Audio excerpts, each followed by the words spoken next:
Well, we've taken a look now at what ASP.NET is.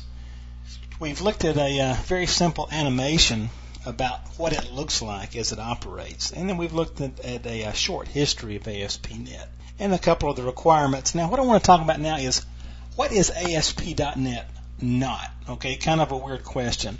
But first of all and foremost, please understand as you attack this that this is more than just the next version. This is not ASP 4.0, if you will.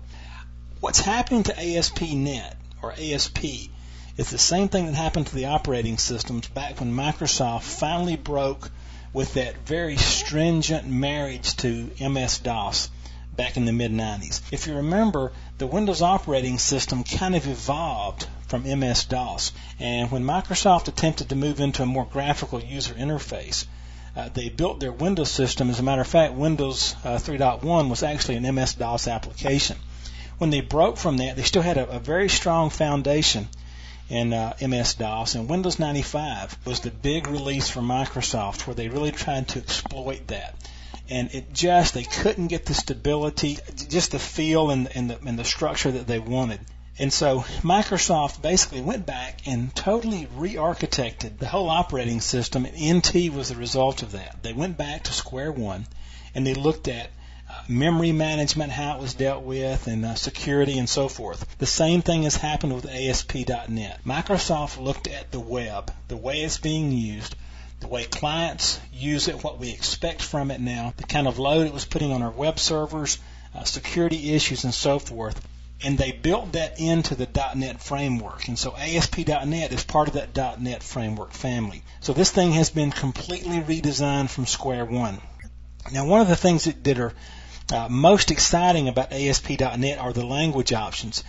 There are currently more than 20 languages supported, and just as an example, I'll mention VB.NET, which is, for all practical purposes, the default language of ASP.NET. Visual C#, I don't know how that didn't make it on the list, but Visual C# is out there. We'll talk about language choices in a future video.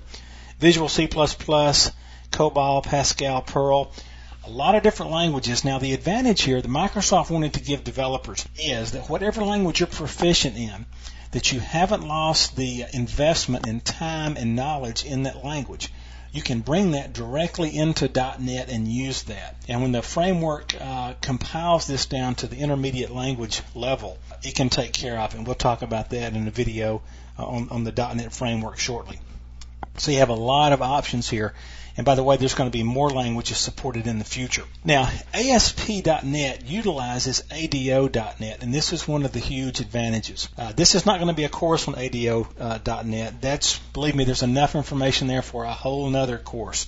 And maybe you can pick that up from VTC a little later. But ADO.NET, ActiveX data objects, again, just like the relationship between ASP.NET and ASP 3.0, ADO.NET is not just the next version. Again, it is totally redesigned. For example, in ADO.NET, the assumption is made, the default configuration is that the client is going to be in a disconnected environment. In other words, they're not going to be maintaining a constantly connected, secure environment or connection to the data source. In this case, our web server. And so the web server's memory and resources are all geared toward that kind of environment, and it's made for some impressively improved efficiencies on the web server. Now, we will take a look at some of these. We're going to touch on ADO.NET because later on in our course, we're going to use ADO when we use ASP.NET to connect to a SQL Server database and store some data and retrieve some data and so forth. So you get a glance at this in a brief introduction, but I would highly recommend that if you're learning ASP.NET, to familiarize yourself with ADO.NET as well. There's a number of great third-party books out there. Microsoft has a lot of information on their website about it, as well as a lot of third-party websites that I'll give you a list of those near the end of the course. Now, in the next video, I'm going to talk about some of the new features in ASP.NET so that you'll kind of get an idea on what all the hubbub's about with ASP.NET and why it's capturing so many people's attention.